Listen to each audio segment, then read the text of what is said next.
नमो हरिहंसाणं नमो सिद्धाणं नमो आयर्याणं नमो वज्रायाणं नमो लोरे सवसाहुणम् ऐसो पंच नमो कारो सर्वपावपणासनम् मंगलाणं च सौम्यचे परमं वै मंगलम् अज्ञानतिमिरन्धनानां ज्ञानाञ्जनशलाकया नेत्रयुन्मीलितं येन तस्मै श्रीगुरुवे नमः।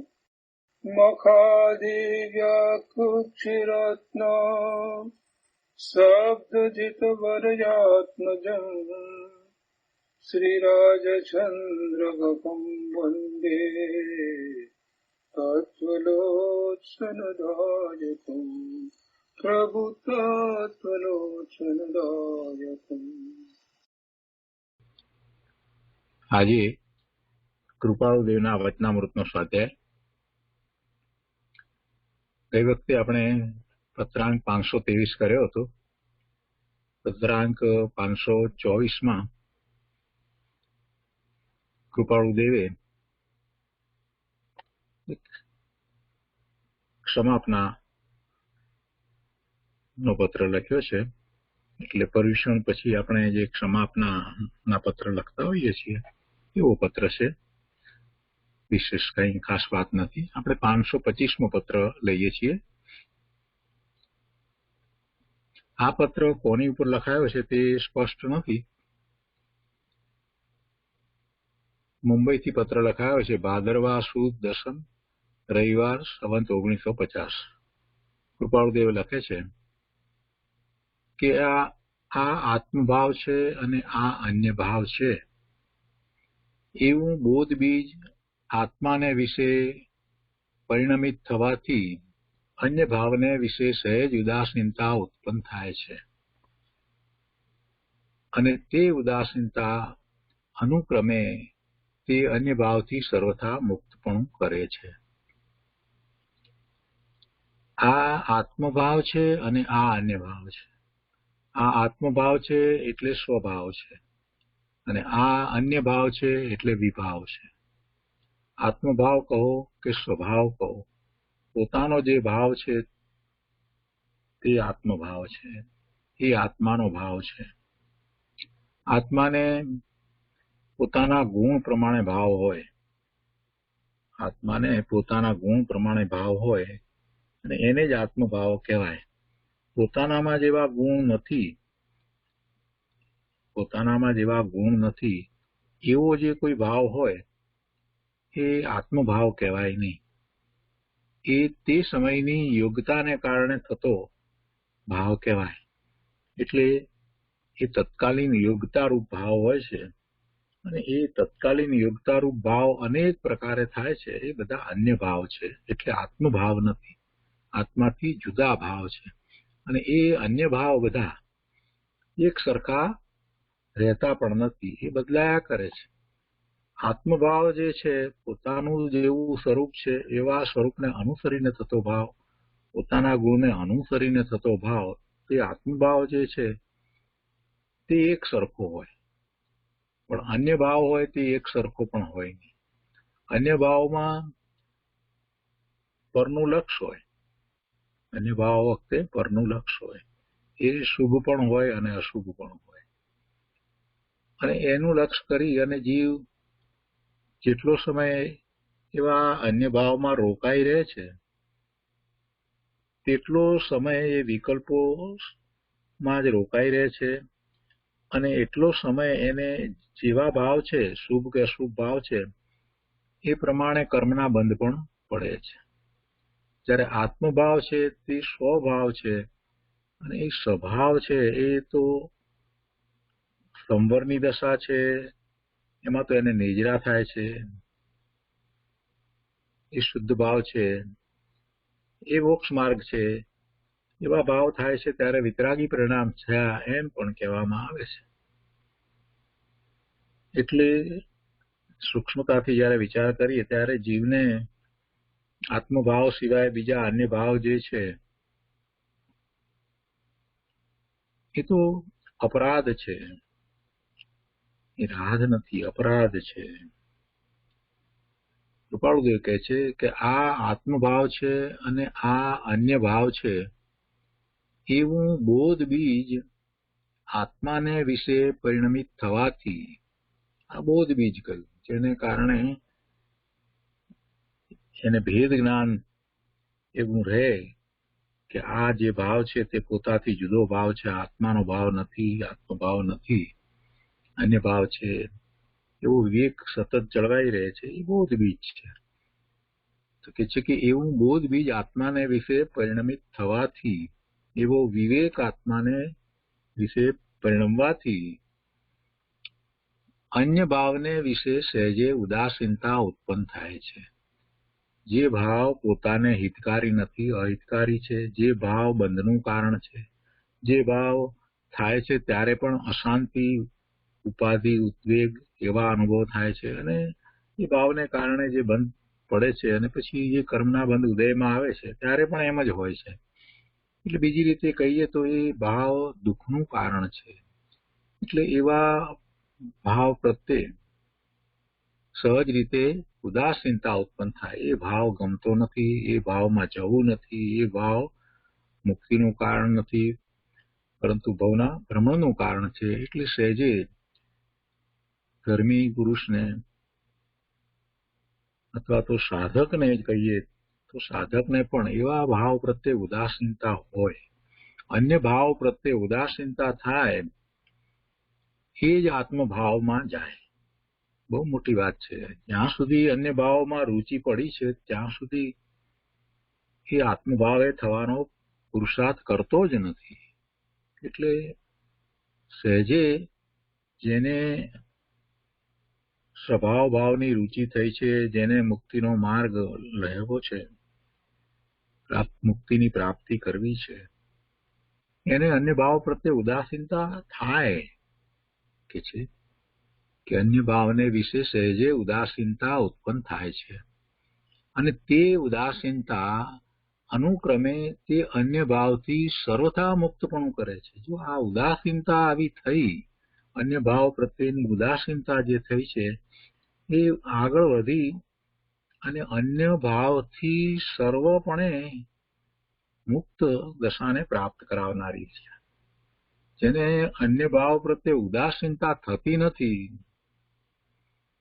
એને વિભાવ ભાવ ચાલ્યા જ કરે છે, વિભાવ ભાવની સંતતિ રહ્યા જ કરે છે, પછી એક વિભાવ ભાવ થયા જ કરે છે. પરંતુ જેને અન્ય ભાવની, વિભાવ ભાવની ઉદાસીનતા થઈ છે, એના પ્રત્યે ઉદાસીન રહે છે, તો પછી ક્રમે ક્રમે ઘટતા ઘટતા પૂર્ણપણે એ નિર્મૂળ થઈ જાય છે. એટલે વિભાવ ભાવ પછી ઉત્પન્ન થતા જ નથી. એવું મુક્તપણું જીવને પ્રાપ્ત થાય છે. બહુ સરસ વાત છે. બે લીટીમાં ઘણી બધી વાત કરી છે. શાંત ચિત્તથી વિચાર કરીએ તો આપણને એમ થાય કે આ જીવ અનાદિથી અન્ય ભાવે જ પ્રવર્તી રહ્યો છે. એવા અન્ય ભાવે પ્રવર્તીને એમાં રુચિ કરીને ભવના ભ્રમણ સિવાય બીજું કાંઈ પ્રાપ્ત કર્યું નથી. આત્મભાવ અને અન્ય ભાવ નો એને વિવેક કર્યો નહીં અને એમ થયું નહીં એટલે એને ઉદાસીનતા અન્ય ભાવ પ્રત્યે થઈ નહીં અને અન્ય ભાવની રુચિમાં જીવે ભવના ભ્રમણ કર્યા. અનંત કાળ વીતી ગયો. આ આત્મભાવ છે એ પોતાનો ભાવ છે, એ સ્વભાવ છે, એ સ્વરૂપના લક્ષ્ય થાય છે, એ ભાવમાં શાંતિનો અનુભવ છે. અને એના પરિણામ પણ એવા છે કે જેમાં બંધ પડતા નથી અને પૂર્વે પડેલા કર્મના બંધ છે એની પણ નિજરા થઈ જાય છે. એમાં કોઈ આશરો પણ થતા નથી. એવો આત્મભાવ હોય છે. સવિકલ્પ દશાની અંદર પણ આત્મભાવ જે રહ્યા કરે, નિર્વિકલ્પ ન હોય ત્યારે પણ એને ઘણી નિજરા થાય છે. વર્તમાનમાં જે કર્મ ઉદયમાં આવ્યું હોય એ કર્મનું લક્ષ્ય ન થાય, એના પ્રત્યે ઉદાસીનતા રહે, અન્ય ભાવ પ્રત્યે ઉદાસીનતા રહ્યા કરે અને સ્વરૂપનું લક્ષ રહ્યા કરે તો ત્યારે પણ સવિકલ્પ દશામાં પણ એને ઘણી નિર્જરા થાય છે. એટલે અન્ય ભાવ અને આત્મભાવ એનો ભેદ પારખીને પોતાનો ભાવ આ ન હોઈ શકે એવો નિર્ણય કરી અને જે વિવેકપૂર્વક વર્તે છે એ જ ધર્મી છે. એટલે એવા વિવેકને જ બોધ બીજ કહેવામાં આવ્યું છે. અને એ બોધ બીજ આત્માને વિશે પરિણમિત થવાથી બીજું કોઈ બીજ હોતું નથી. બોધ બીજનો અર્થ જ છે એવો વિવેક સ્પષ્ટ થઈ જવું જોઈએ. આત્મભાવ અને આ અન્ય ભાવ એમ જેને સ્પષ્ટ થયું છે એ જ બોધ બીજ છે. અને એ બોધ બીજ આત્માને વિશે પરિણમિત થવાથી અન્ય ભાવને વિશે સહેજે ઉદાસીનતા ઉત્પન્ન થાય છે. જે હિતનું કારણ નથી અને અહિતનું જ કારણ છે, જે ભવના ભ્રમણનું જ કારણ છે, એના પ્રત્યે સહેજે ઉદાસીનતા થાય. એ જ સાચો ધર્મી છે, એ જ સાચો સાધક છે, એ જ મુમુક્ષુ છે, એ આત્માર્થી છે. એટલે એને તો એવા અન્ય ભાવ વિભાવ ભાવ પ્રત્યે સહેજે ઉદાસીનતા ઉત્પન્ન થાય જ. અને તે ઉદાસીનતા ક્રમે ક્રમે વધતી જાય. અનુક્રમે તે અન્ય ભાવથી ઉદાસીનતા એટલી વધે, એના પ્રત્યે ઉદાસીનતા એટલી વધે કે પછી અન્ય ભાવ ઉત્પન્ન જ ન થાય. એટલે એમ અન્ય ભાવથી સર્વથા ઉદાસીનતા છે તે મુક્ત પણ કરાવે છે, કરે છે.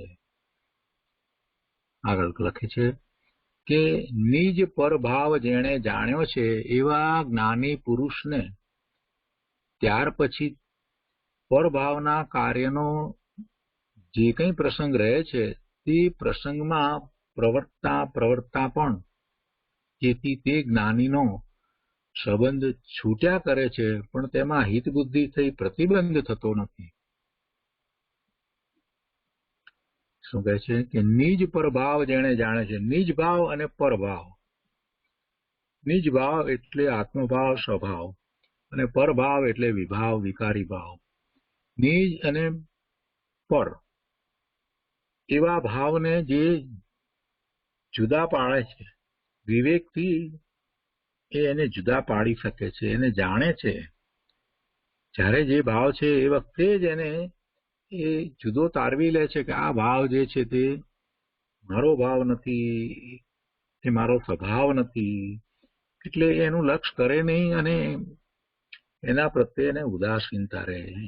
એની રુચિ હોય નહીં. આવ્યો તો બરાબર છે, ઠીક છે, શુભ ભાવ પણ આવી ગયો, અશુભ ભાવ પણ આવે, પણ એનું લક્ષ પણ કરે નહીં. એના પ્રત્યે ઉદાસીનતા હોય. આ મારું સ્વરૂપ નહીં, આ મારો ભાવ નહીં, મારા કોઈ ગુણને કારણે એ ભાવ નથી, મને એ હિતકારી પણ નથી, એમાં કાંઈ રસ લેવાની જરૂર નથી. જે મને બંધનું જ કારણ થાય છે એવા એ બધા ભાવ અનંતકાળમાં અનંતવાર કર્યા. હવે એ ભાવ મને ખપતા નથી, એ મને પોસાતા નથી. આવી જ્ઞાની ધર્માત્માની દ્રષ્ટિ હોય છે. એટલે નિજ ભાવ, પોતાનો ભાવ અને પરભાવ, એમ નિજ પરભાવ જેણે જાણ્યો છે એવા જ્ઞાની પુરુષને ત્યાર પછી, એવું જાણપણું થયા પછી, એવો વિવેક ઉત્પન્ન થયા પછી, એવું ભેદ જ્ઞાન થયા પછી, નિજ પરભાવનું ભેદ જ્ઞાન જેને સતત વર્તે છે, એટલે એવો વિવેક જેને છે એ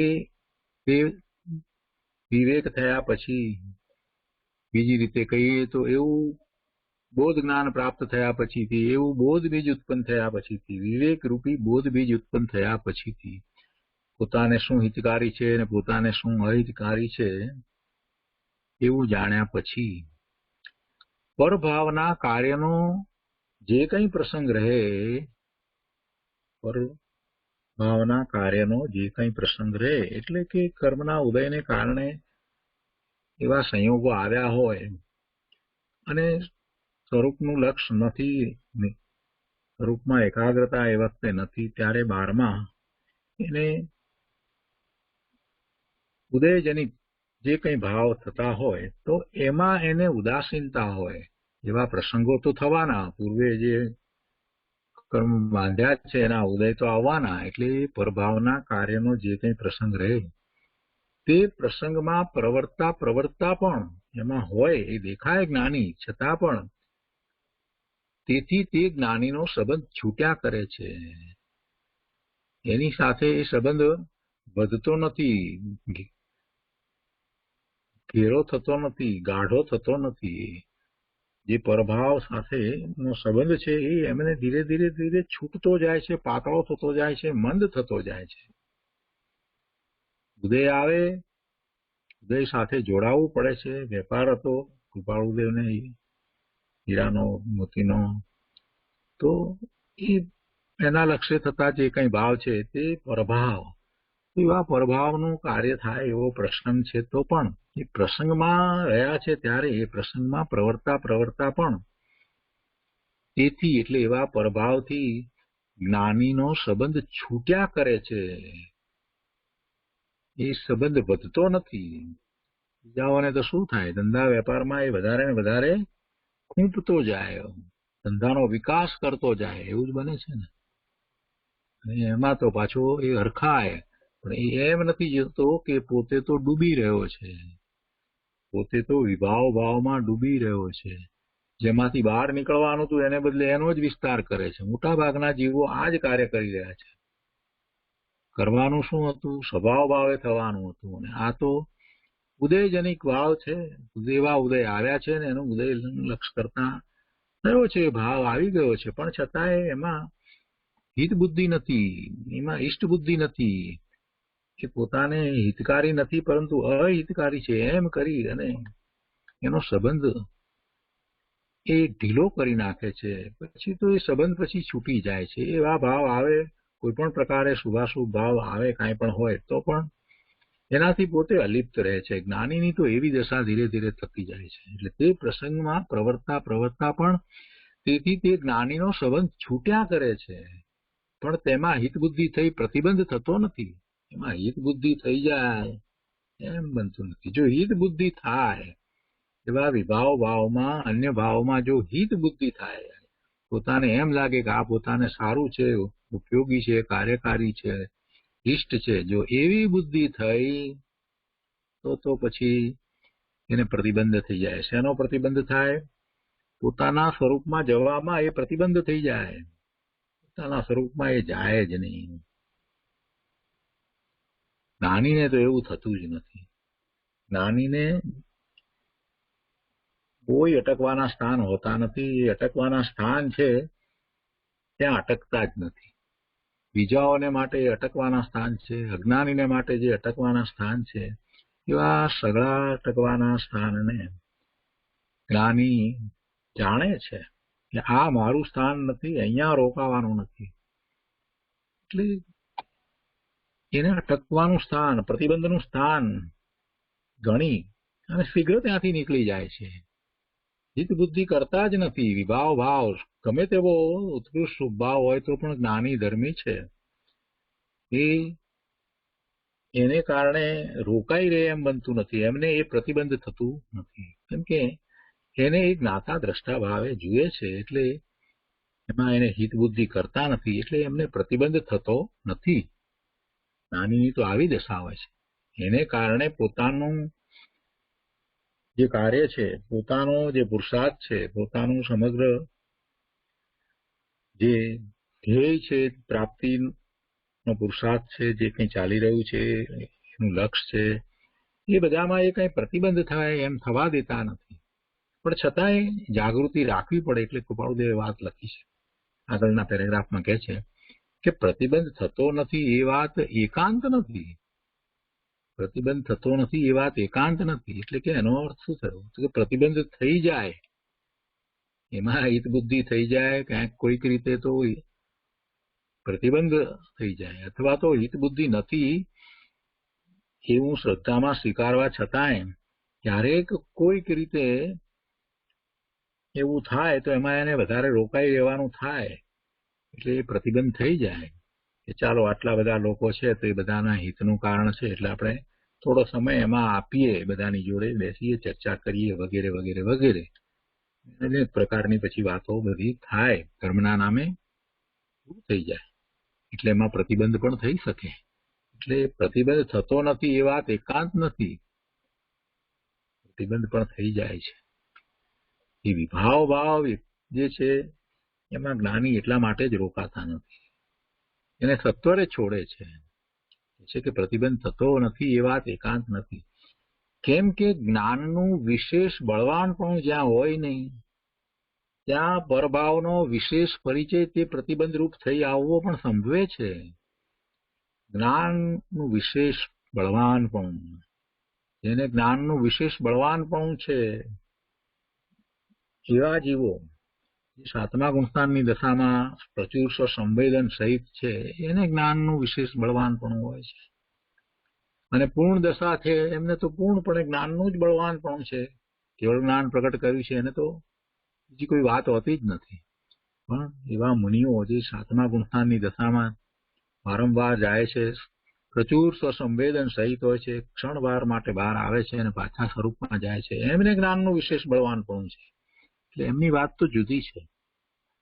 પણ એવું જ્ઞાનનું વિશેષ બળવાનપણું જ્યાં હોય નહીં, જ્ઞાન એટલે માહિતી જ્ઞાનની વાત નથી. શાસ્ત્રનો ઘણો અભ્યાસ હોય એટલે કઈ જ્ઞાનનું બળવાનપણું થઈ જાય એમ હોતું નથી.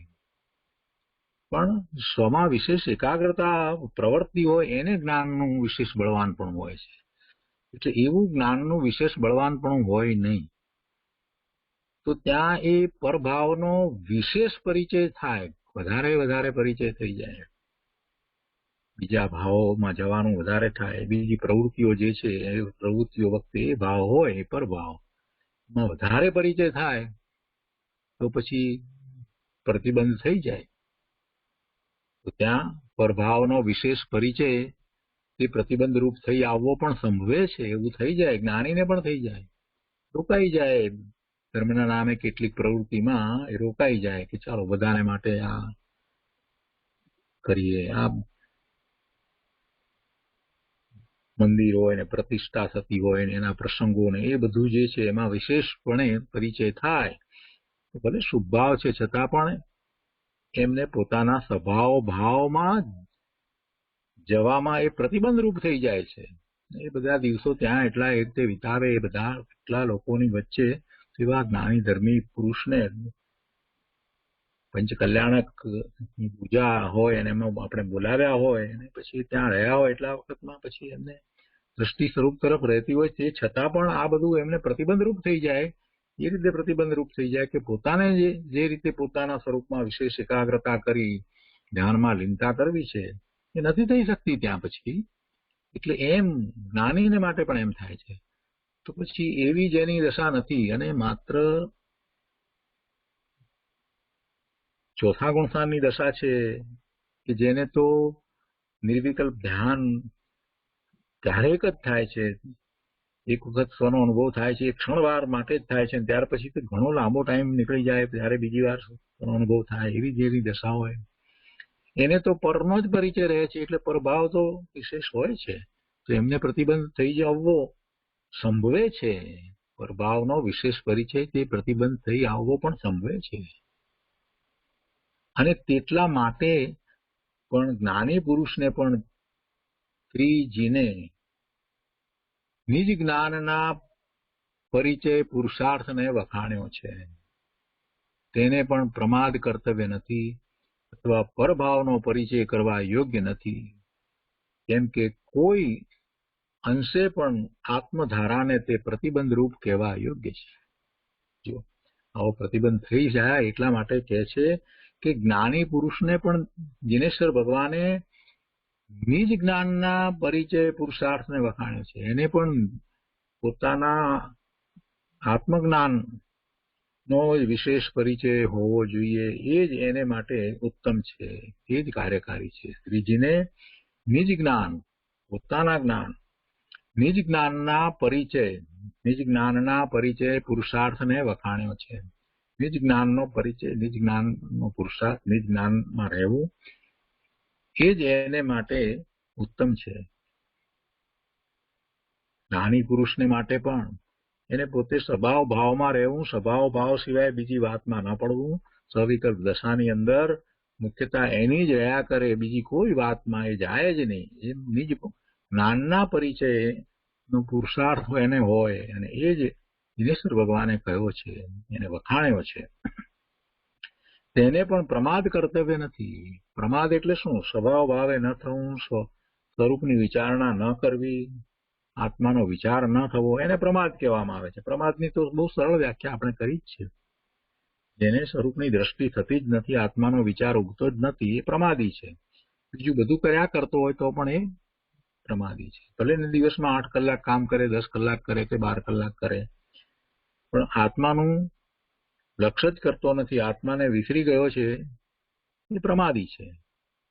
આત્મા સિવાય ધર્મના નામે ઘણી પ્રવૃત્તિ કરે, સેવા કરે, બધું કર્યા કરે તો પણ એ પ્રમાદી છે. એટલે એ પ્રમાદ, એવો પ્રમાદ, એ આત્માનું લક્ષ્ય ન થાય એ પ્રમાદ. તો એવો પ્રમાદ એને કર્તવ્ય નથી, એ પ્રમાદ એને હોય નહીં. આત્માનું લક્ષ્ય છૂટી જાય, એ આત્માના લક્ષ્ય છૂટી જવા રૂપ પ્રમાદ જ્ઞાની પુરુષને હોય નહીં. અને એવા છૂટવામાં કારણ આ જે પરભાવનો પરિચય, એ પરભાવનો પરિચય એ પ્રતિબંધ રૂપ થાય છે. એને છોડવા માટે એને પોતાના જ્ઞાનનો જ હંમેશા પુરુષાર્થ હોય. નિજ જ્ઞાનના પરિચયનો, નિજ જ્ઞાનનો જ પુરુષાર્થ એને હોય છે. આત્મજ્ઞાન સ્વભાવ ભાવે થવાનો જ પુરુષાર્થ હોય. અને પછી કે છે અથવા પરભાવનો પરિચય કરવા યોગ્ય નથી, પ્રમાદ કર્તવ્ય નથી, અથવા પરભાવનો પરિચય કરવા યોગ્ય નથી. પરભાવનો પરિચય કરવો નહીં એટલે કે પરભાવ વિભાવ ભાવ થાય તો પણ એમાં રોકાઈ જવું નહીં, એમાં રસ લેવો નહીં, એની રુચિ કરવી નહીં. એ બધું પોતાથી જુદું છે એમ કરી અને એને ગૌણ કરવું જોઈએ. એનો વિશેષ પરિચય તો કરવાનો સવાલ જ નથી, પણ એનો પરિચય છોડવાનો છે. ધીરે ધીરે ધીરે છોડતા જવાનું છે. એવી ઉદાસીનતા જ્યાં સુધી આવે નહીં ત્યાં સુધી સ્વભાવ ભાવે થવાતું જ નથી. પરભાવનો પરિચય કરવા યોગ્ય નથી, વિભાવ ભાવે થવા જેવું નથી. દિવસ દરમિયાન આપણે વિભાવ ભાવ સિવાય બીજું શું કરીએ છીએ? વિભાવ ભાવે રાજી રહીએ છીએ. અનેક પ્રકારના, મુખ્યત્વે તો આપણી આસપાસમાં રહેતા જીવો સંબંધી ના જ વિકલ્પમાં આપણે રહીએ છીએ. એ શું કરે છે, કેમ કરે છે, એને આમ કરવું જોઈતું હતું, તેને તેમ કરવું જોઈતું હતું, આમ કર્યું વગેરે વગેરે, જે આપણને ખરેખર કાંઈ કોઈ રીતે સ્પર્શતું નથી. એ જીવના ભાવ એની ભૂમિકા અનુસાર, એના પુરુષાર્થ અનુસાર જેવા ભાવે થાય છે તેવા ભાવે થાય છે. અને એ ભાવ મને તો કાંઈ સ્પર્શતો નથી. એ ભાવને કારણે હું શુક્રા દુઃખી થઉં છું, હું શુક્રા ચિંતિત થઉં છું. એ બધા ભાવ એના છે તો એના છે. આમ એને એ પોતાની આસપાસમાં રહેતા જીવોના જે પરિણમન થઈ રહ્યા છે અને એમના જે ભાવો છે એનો ખ્યાલ આવે છે કે આ કેવા ભાવે છે, તો એ સંબંધીની વિચારણા છોડી દઈ અને પોતે સ્વભાવ તરફનો પુરુષાર્થ ઉપાડવો જોઈએ. એમ અહીંયા તો કૃપાળુદેવ કહે છે કે ભાઈ એમાં શું છે? પરભાવનો પરિચય કરવા યોગ્ય નથી. પોતે પરભાવે ન થવો હોય તો પછી આ આસપાસમાં રહેતા બીજા બધાના જે પરિણમન થઈ રહ્યા છે એમાં રસ લેવાનું બંધ કરી દે ને ભાઈ. બધું બરાબર જ છે, વ્યવસ્થિત થાય છે, બીજાની પંચાયત મૂકી દે ને. સાદા શબ્દોમાં કેવું હોય તો એમ, એ બધો પરભાવ છે. આ બધી વિકથા, એ બધોમાં સાથે જે ભાવ હોય વિકથા, એ બધો પરભાવ હોય. તો એવો પરિચય પરભાવનો કરવા યોગ્ય નથી. કેમ કે કોઈ અંશે પણ આત્મધારાને તે પ્રતિબંધ રૂપ કહેવા યોગ્ય છે. જો અહીંયા તો જ્ઞાનીની વાત લીધી છે. જ્ઞાનીને તો આત્મધારા છે ને કર્મધારા બંને એક સાથે છે. એમાં એને કર્મધારા વખતે જો એ વધારે પરિચય પ્રભાવનો રાખે, એમાં રોકાઈ રહે, તો એને આત્મધારામાં પ્રતિબંધ થાય છે. આત્મધારા એને તૂટી જાય. આત્મધારા એક સરખી રહે નહીં. એટલે જ્ઞાનીને તો આત્મધારા છે ને, આત્મધારામાં કાંઈ પણ વિક્ષેપ પડવા રૂપ વસ્તુ હોય એને એ શીઘ્ર ત્યાગે. આત્મધારામાં વિક્ષેપ જ્ઞાની પડવા દેતા નથી. સાચા ધર્માત્મા જ્ઞાની એને આત્મધારા ને કર્મધારા બંને છે, દ્રષ્ટિ સ્વરૂપ તરફ રહે છે અને પોતે કોણ છે એનું સતત જ્ઞાન ભાન વર્તે છે. એવી એને આત્મધારા હોય છે. અને એ આત્મધારામાં કોઈ રીતે વિક્ષેપ ન પડે, પ્રતિબંધ ના આવે, એ માટે એ સજાગ હોય છે, જાગૃત હોય છે. કે એ પ્રમાદ કર્તવ્ય નથી. પ્રમાદ એટલે કે પોતાના સ્વરૂપને ભૂલી જવું એ પ્રમાદ. અને એવો પ્રમાદ જયારે હોય ત્યારે ક્યાંક તો રોકાયો હોય ને એનો ઉપયોગ બીજે રોકાયો હોય ને એમાં એ રસ લેતો હોય તો એવો એ પ્રમાદ પણ કર્તવ્ય નથી અને પરભાવનો પરિચય કે એ પણ કરવા યોગ્ય નથી, વિભાવ ભાવે થવા યોગ્ય નથી અને વિભાવ ભાવનું પોષણ હોય નહીં, કેમ કે એ બધું આત્મધારાને પ્રતિબંધ રૂપ કહેવા યોગ્ય છે. એને કારણે જ્ઞાનીને આત્મધારા જે છે એમાં વિક્ષેપ પડે છે. બહુ સરસ વાત છે બધી. આગળ કહે છે કે જ્ઞાનીને પ્રમાદ બુદ્ધિ સંભવતી નથી, એમ જો કે સામાન્ય પદે શ્રી જીન આદિ મહાત્માઓએ કહ્યું છે, તો પણ તે પદ ચોથે ગુણથાણેથી સંભવિત ગણ્યું નથી. બહુ સ્પષ્ટ વાત કરી છે. અહીંયા તો જ્ઞાનીની વાત ચાલે છે. મિથ્યા દ્રષ્ટિની તો વાત જ શું કરવી, એના ઉપરથી મિથ્યા દ્રષ્ટિ અથવા તો સાધક જીવે પણ સમજી લેવું, જેને અનુભૂતિ નથી થઈ એને પણ એવા સમજી લેવાનું છે કે જયારે જ્ઞાનીને માટે આટલી બધી વાત હોય તો પોતાની ભૂમિકામાં તો કેટલી જાગૃતિ રાખવી પડે. જ્ઞાનીને પ્રમાદ બુદ્ધિ સંભવતી નથી, એને પ્રમાદ બુદ્ધિ હોય નહીં, એને સતત જાગૃતિ હોય, એમ જીનેશ્વર ભગવાને કહ્યું છે કે એમ જો કે સામાન્ય પદે શ્રી જીનાદિ મહાત્માઓએ કહ્યું છે. સામાન્ય પદે એટલે સામાન્ય રીતે એવું કથન આવે છે.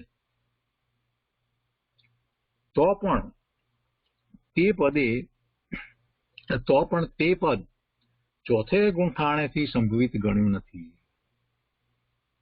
ચોથા ગુણથાને એને પ્રમાદ બુદ્ધિ હોય નહીં એવી એની દશા, એવું પદ એનું સંભવિત ગણ્યું નથી. ચોથે ગુણથાને એને અનેક વિકલ્પ હોય, ક્યારેક જ એ નિર્વિકલ્પ ધ્યાનમાં જતા હોય, પાંચરો ઘણો પડતો હોય તો એ વખતે એને પ્રમાદ થઈ આવે એમ કહેવાનો આશય છે. એટલે એને તો કેટલી બધી જાગૃતિ રાખવી પડે, એને અન્ય ભાવે ઉદાસીનતા રાખવી જ પડે, અન્ય ભાવ તરફ ઉદાસીનતા રાખવી જ પડે, અન્ય ભાવે ન થઈ જવાય. પોતાનું જે સ્વરૂપ છે એનું ક્ષણ માત્ર માટે પણ વિસ્મરણ ન થઈ જાય એ માટે ખૂબ એને તો જાગૃતિ રહેવી જોઈએ. એટલે ચોથા ગુણસ્થાને જે સમ્યક દ્રષ્ટિ છે એને માટે આ વાત કરી છે. તો એ વાત દ્વારા પોતે પોતાના ભાવને દ્રઢ કરે છે. કૃપાળદેવ ખરેખર તો પોતાના ભાવને દ્રઢ કરે છે.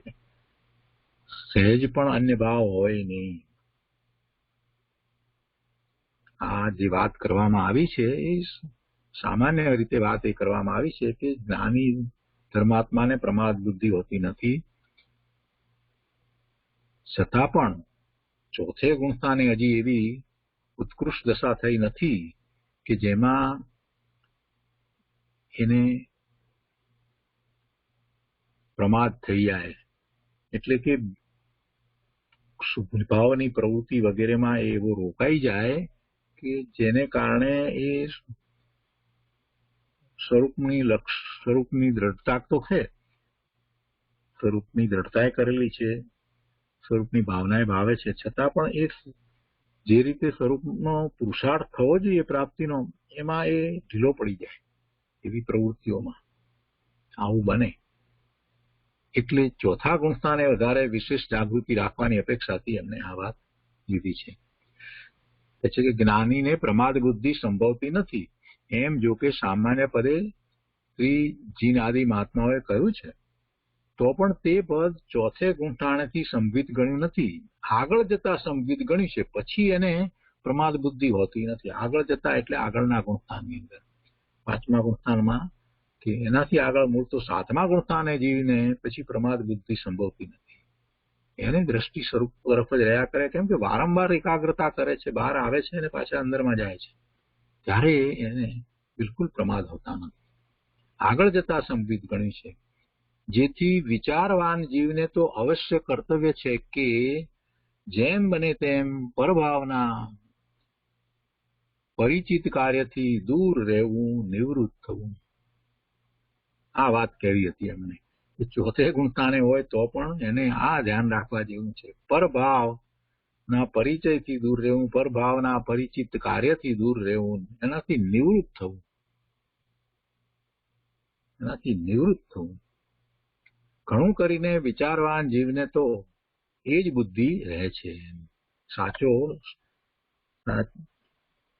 સાધક છે ને એને તો એવી જ બુદ્ધિ રહે.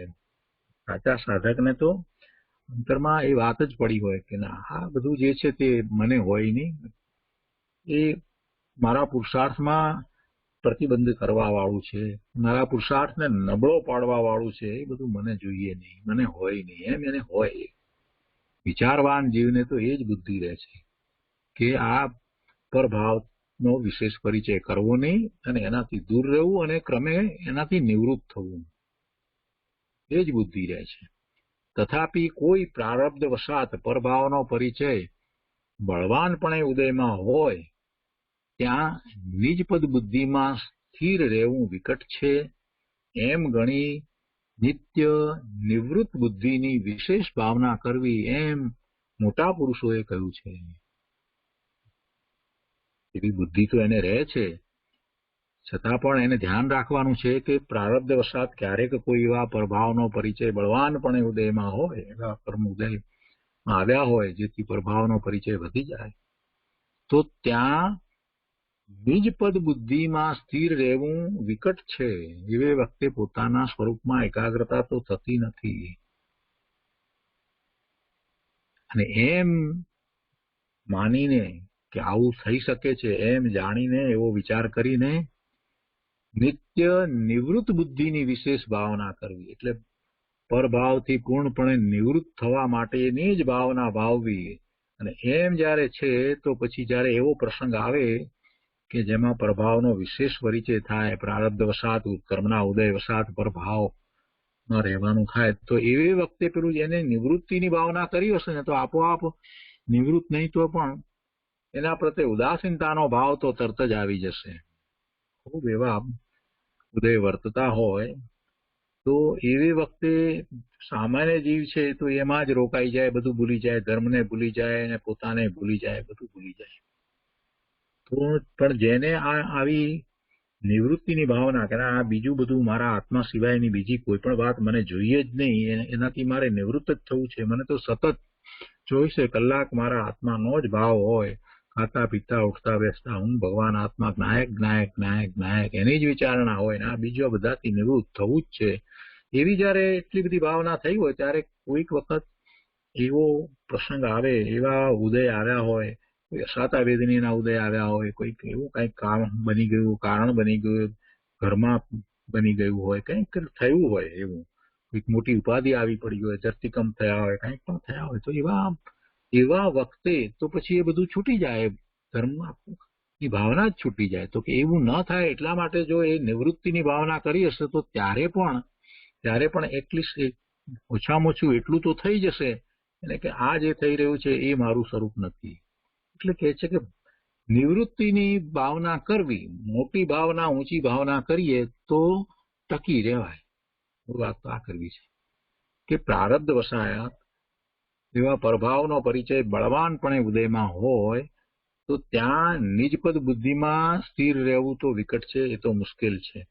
એમ પહેલેથી જ સમજી અને નિત્ય હંમેશા નિવૃત્ત બુદ્ધિની વિશેષ ભાવના કરવી કે આ બધાથી તો મારે છૂટવાનું છે, આ મારું છે જ નહીં, એવું જયારે કર્યું હશે તો પછી એવે પ્રસંગે પણ સ્વરૂપનું લક્ષ તો રહેશે. એટલે એ વાત અહીંયા કરી છે. આગળ લખે છે કે અલ્પકાળમાં અવ્યાબાદ સ્થિતિ થવાને અર્થે તો અત્યંત પુરુષાર્થ કરી જીવે પર પરિચયથી નિવર્તવું જ ઘટે છે. જો નિવર્તવાની વાતને હજી વધારે સમજાવે છે, પર પરિચયથી, પર ભાવથી, અન્ય ભાવથી એને નિવર્તવું જોઈએ, એની વાત હજી આગળ કરે છે કે અલ્પકાળમાં અવ્યાબાદ સ્થિતિ થવાને અર્થે તો, અલ્પકાળમાં અવ્યાબાદ સ્થિતિ થવી એટલે શું? અવ્યાબાદ સુખ શાંતિ આનંદની દશા થવાની હોય એની વાત લીધી. અવ્યાબાદ સ્થિતિ થવાને અર્થે એવું થવા તરફ જેનો પુરુષાર્થ થયો છે એવા તો મુનિ હોય છે જેને અવ્યાબાદ સ્થિતિ થાય છે. તો અલ્પકાળમાં અવ્યાબાદ સ્થિતિ થવાને અર્થે તો અત્યંત પુરુષાર્થ કરી જીવે પર પરિચયથી નિવર્તવું જ ઘટે છે. મુનિને ક્યારેક કોઈક રીતે આપણે એવા ઉપાધિમાં નાખી દેતા હોય છે કે અમને તમે આ શાસ્ત્ર સમજાવો, અહીંયા ચતુર્માસ દરમિયાન આ શાસ્ત્રનો અભ્યાસ બરાબર કરાવો, આવું બધું કંઈક તો એવી અથવા તો કોઈક રીતે ભણાવો, એવું કંઈક કાર્ય એમને આપણે વિનંતી કરીએ, એવા કાર્ય માટે એને એમ સોંપીએ તો મુનિને તો એમાં રોકાઈ રહેતા સ્વભાવમાં રહેવાથી સ્વભાવ ભાવે થવાતું નથી. સ્વભાવ ભાવે થવામાં વિક્ષેપ પડી જાય. જે મુનિ પોતે પોતાના સ્વરૂપમાં વિશેષ એકાગ્રતાનો પુરુષાર્થ કરતા હોય અને સ્વભાવ ભાવે સ્થિરતા થવા માટે નો પુરુષાર્થ ઈચ્છતા હોય, એવા મુનિને તો આ બધું હોય નહીં. આવી કોઈ પ્રવૃત્તિ, ધર્મના નામે જે કઈ પ્રવૃત્તિ હોય એમાં પણ રોકાઈ રહેવું એમને તો પાલવે જ નહીં. અને એમાંય જે શ્રેણી ચડે એવી દશાનો વિચાર કરી અવ્યાબાદ સ્થિતિ થવાની હોય તો શ્રેણી કોણ ચડે? સાતમા ગુણસ્થાનની દશાની અંદર જે શ્રેણી ચડે એ પછી તમે એમ કહો કે પ્રભુ અમને શીખવાડો, સમજાવો, તો શું થાય એમને? જે ક્ષણ માટે બહાર આવતા હોય અને પાછા અંતરમાં ચાલ્યા જતા હોય, થોડી ક્ષણ માટે બહાર આવ્યા હોય, કદાચ કોઈક વખત તમને એ શબ્દ કહી દેતા હોય ને પછી પોતે પોતાના ધ્યાનમાં જ રહેતા હોય, એવા જીવને કદાચ શ્રેણી ચડી જાય, અવ્યાબાદ સુખ શાંતિ આનંદની પ્રાપ્તિ કરે, એવા જીવને કોઈ પણ કાર્ય જે છે એનું બદ્ધપણું હોય નહીં, કોઈ પણ રીતે એમને પ્રતિબદ્ધતા હોય જ નહીં. એટલે પર પરિચય એમને પાલવે નહીં. જે અલ્પકાળમાં અવ્યાબાદ સ્થિતિ થવાને યોગ્ય હોય એનો વિચાર કરવાનો છે. એટલે કે છે કે જે અલ્પકાળમાં અવ્યાબાદ સ્થિતિ થવાને યોગ્ય હોય એને તો આ બધો પરપરિચય છે ને એની નિવૃત્તિ જ હોય. નિવૃત્તિ થયા વિના એ શક્ય જ નથી. અલ્પકાળમાં અવ્યાબાદ સ્થિતિ થવાને અર્થે તો અત્યંત પુરુષાર્થ કરી જીવે પરપરિચયથી નિવૃત્તું જ ઘટે, એમ જ થવું જોઈએ.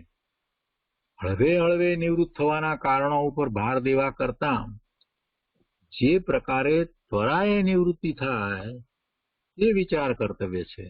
ધીમે ધીમે ધીમે એમ કે નિવૃત્ત થઈ એમ ન હોય. જેને છૂટવું છે એને પછી એમ નથી હોતું. અને એને માટે તો કહે છે કે એમ કરવામાં તો અસાતા આદિ આપત્તિ યોગ વેદવા પડતા હોય તો તેને વેદીને પણ પર પરિચયથી શીઘ્રપણે દૂર થવાનો પ્રકાર કરવો યોગ્ય છે. હળવે હળવે નિવૃત્ત થવાના કારણો ઉપર ભાર દેવા કરતા જે પ્રકારે ત્વરાએ નિવૃત્તિ થાય, પ્રભાવથી અન્ય ભાવથી ત્વરાએ નિવૃત્તિ થાય એ વિચાર કર્તવ્ય છે. એમ એને વિચારવું જોઈએ. અને એવું કરવામાં કદાચ છે કે તેમ કરતા અસાતા આદિ આપત્તિ યોગ વેદવા પડતા હોય તો તે વેદીને પણ પર પરિચયથી શીઘ્રપણે દૂર થવાનો પ્રકાર કરવો યોગ્ય છે. એ વાત વિસ્મરણ થવા દેવા યોગ્ય નથી. અને આ વાતને આપણે ચોથા ગુણસ્થાન, પાંચમા ગુણસ્થાનની દશામાં જે હોય એને માટે જો વિચારીએ તો એનો અર્થ એ થાય કે ગૃહસ્થાશ્રમમાં રહ્યા હોય ચોથા પાંચમા ગુણસ્થાને, અને એ એમ ઈચ્છતા હોય કે પોતાને વિશેષ શાંતિની પ્રાપ્તિ થાય. અવ્યાબાદની વાત કરી છે પણ અવ્યાબાદનો તો અંદરમાં ભાવ છે, એવી પ્રાપ્તિ કરવી છે, મુનિ દશા અંગીકાર કરવી છે, ત્યારે જ અવ્યાબાદ થઈ જાય.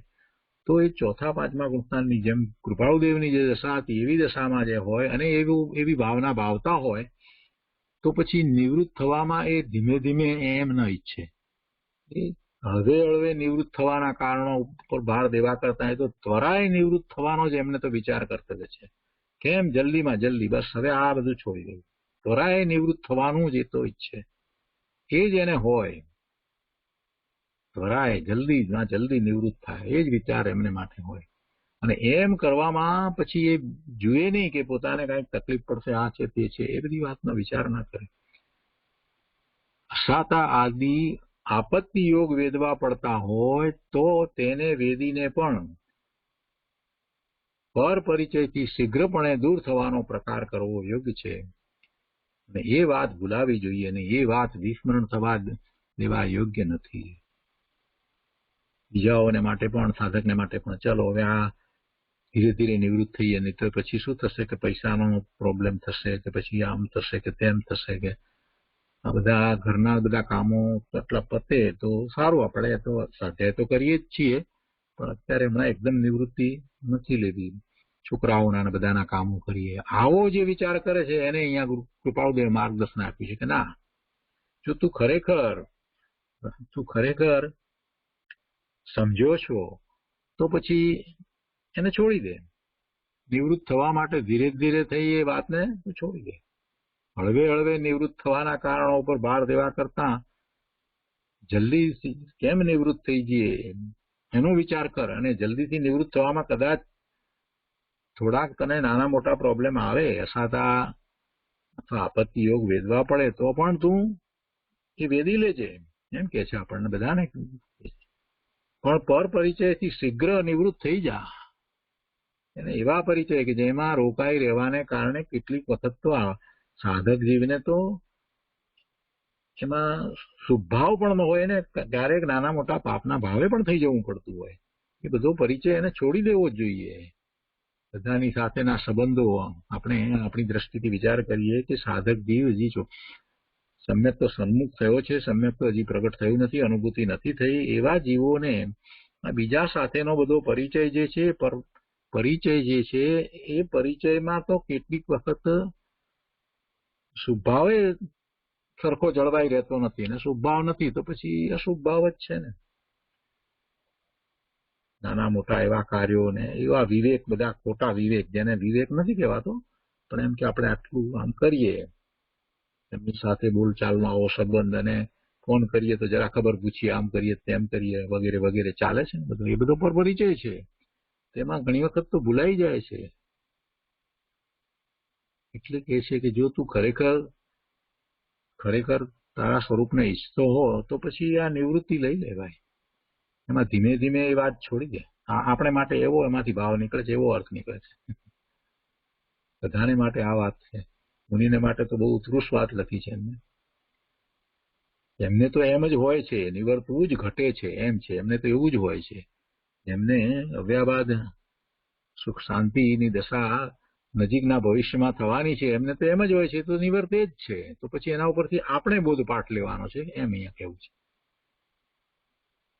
આગળ લખે છે કે જ્ઞાનનું બળવાન તારતમ્યપણું થયે તો જીવને પર પરિચયમાં કદાપી સ્વ આત્મબુદ્ધિ થવી સંભવતી નથી. જ્ઞાનનું બળવાન તારતમ્યપણું થયે, જ્ઞાનની એવી દશા થાય પછી તો પર પરિચયમાં ક્યારેય એને આત્મબુદ્ધિ થતી નથી, પોતાપણાની બુદ્ધિ થતી નથી, એમાં એ રોકાઈ રહેતો નથી. અને તેની નિવૃત્તિ થયે પણ જ્ઞાન બળે તે એકાંતપણે વિહાર કરવા યોગ્ય છે. જ્ઞાનનું બળવાન તારતમ્યપણું થયે, એ જ્ઞાનની ઊંચી દશા થયે. જ્ઞાન એટલે આત્માનું જ્ઞાન. એવું જયારે થયું છે ત્યારે તો જીવને પર પરિચય ખરેખર હોતો નથી, અથવા તો પર પરિચયમાં આત્મબુદ્ધિ થતી નથી. પરનો પરિચય થવો એટલે એવા સંયોગો વગેરે આવ્યા હોય તો એમાં એને કાંઈ આત્મબુદ્ધિ થતી નથી, તો આત્મબુદ્ધિ થવી સંભવતી નથી.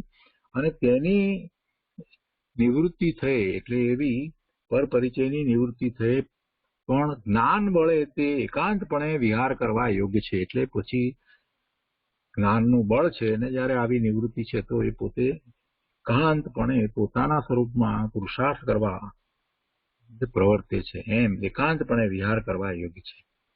પણ તેથી જેની ઓછી દશા છે, એટલે એવું જ્ઞાનનું બળવાનપણું નથી, એવા જીવને તો અવશ્ય પર પરિચયને છેદીને સત્સંગ કર્તવ્ય છે. એને તો પર પરિચયને છેદવા માટે સત્સંગ જે છે એ કર્તવ્ય છે. પેલાને સત્સંગની જરૂર નથી, એકાંતપણે વિહારવા એટલે પોતાના સ્વરૂપમાં વિશેષ પુરુષાર્થ એકાગ્રતાનો કરે. કેમ કે એને તો પર પરિચયમાં ક્યારેય આત્મબુદ્ધિ થતી નથી. એને જ્ઞાનનું બળવાનપણું છે, અંતરમાંથી એ જ્ઞાનનું બળવાનપણું ઉપજ્યું છે. પોતાના સ્વરૂપનો અનુભવ થયા પછીથી અમે ભગવાન આત્મા જ છીએ, જ્ઞાન સ્વરૂપ જ છીએ. એ તો પર્યાયને ગૌણ કરીને બેસી ગયો છે. પોતાની વર્તમાન થતી જે પર્યાય જે છે એનું પણ એને લક્ષ્ય નથી. એ પર્યાય જે થવું હોય તે થાય. અમે તો ભગવાન આત્મા જ્ઞાન આનંદ સ્વરૂપ છીએ એવું એને જ્ઞાનનું બળવાન પણ અંતરમાંથી ઉપજ્યું છે. એવી જ એની દશા થઈ છે. એને પછી પર પરિચયમાં ક્યારેય આત્મબુદ્ધિ થતી નથી અને તેથી એને એની નિવૃત્તિ થઈ ગઈ છે. શ્રદ્ધામાંય નિવૃત્તિ છે અને એવો જ પુરુષાર્થ થઈ રહ્યો છે. એટલે કે જ્ઞાનના બળે એ એકાંતપણે વિહેરે, એટલે કે પોતાના સ્વરૂપમાં વિશેષ જ્ઞાન સ્વભાવે પરિણમવાનો પુરુષાર્થ થાય. એ માટે એને તો બરાબર છે, યોગ્ય જ છે. એને માટે તો એ એની યોગ્યતા છે. પણ એવી જ એની દશા નથી થઈ અને જ્ઞાનમાં હજી જરાક ઊણો ઉતરે છે. શ્રદ્ધા અપેક્ષા એ બધું બરાબર છે, પણ તેથી જેની ઓછી દશા છે એવા જીવને તો અવશ્ય પર પરિચયને છેદી ને સત્સંગ કર્તવ્ય છે. આત્મામાં વિશેષ એકાગ્રતાનો જ પુરુષાર્થ એ ન કરી શકે તો એને સાથે સત્સંગ રાખવો જોઈએ ને સત્સંગને કારણે પર પરિચય છૂટે. સતનો સંગ એટલે કે જ્યાં જેને આત્માની ભાવના છે, સ્વરૂપની ભાવના છે અને એવો જે પુરુષાર્થ કરી રહ્યા છે એનો સંગ એ સત્સંગ. એવો પેલું પર પરિચય છોડી અને સત્સંગ કર્તવ્ય છે કે જે સત્સંગથી સહેજે અવ્યાબાદ સ્થિતિનો અનુભવ થાય છે એવો સત્સંગ. એવા જ્ઞાની ધર્માત્માનો સંગ જે પોતાના સ્વરૂપમાં વિશેષ એકાગ્રતા લીનતા કરતા હોય એવા મહાપુરુષનો સંગ, એમની નિશ્રા પ્રાપ્ત થવી. અને જયારે એમની એવી નિશ્રામાં બેસે ત્યારે તો એવા સત્સંગ તો એને સહેજે અવ્યાબાદ સ્થિતિનો અનુભવ થાય છે. નિશ્રામાં બેસીને જયારે એવું સમજી સ્વીકારી અને બીજા કોઈ વિકલ્પો આવતા નથી અને જો ધ્યાન કરે છે તો એ નિશ્રામાં જે ધ્યાન થાય છે તો એમાં તો એને અવ્યાબાદ સ્થિતિનો અનુભવ, એનો આસ્વાદ આવી જાય છે.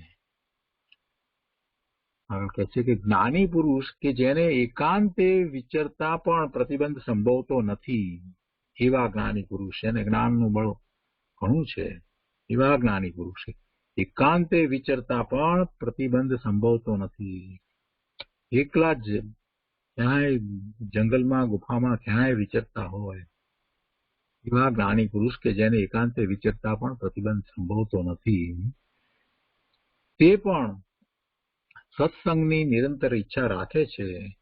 કેમ કે જીવને જો અવ્યાબાદ સમાધિની ઈચ્છા હોય તો સત્સંગ જેવો કોઈ સરળ ઉપાય નથી. એમને પણ બીજાનો પરિચય કરવો નથી. જ્ઞાની ધર્માત્માને પણ સત્સંગ કરવો છે. એને બીજાના પરિચય કરવા નથી. બીજાના પરિચય કરી અને તો પર પરિચય જેવું એમને માટે કાર્ય કરે. એટલે એમને પણ સત્સંગની નિરંતર ઈચ્છા હોય છે. કેમ કે જીવને જો અવ્યાબાદ સમાધિની ઈચ્છા હોય તો સત્સંગ જેવો કોઈ સરળ ઉપાય નથી. સત્સંગની અહીંયા કૃપાળુદેવ જે વાત કરી છે તો સત્સંગ એટલે એવો સંગ કે જેમાં આત્મા સિવાય બીજી વાત જ હોય નહીં, સ્વરૂપની પ્રાપ્તિ સિવાય બીજી કોઈ વાત હોય જ નહીં, એના સિવાય બીજા કોઈનું મહત્વ હોય જ નહીં.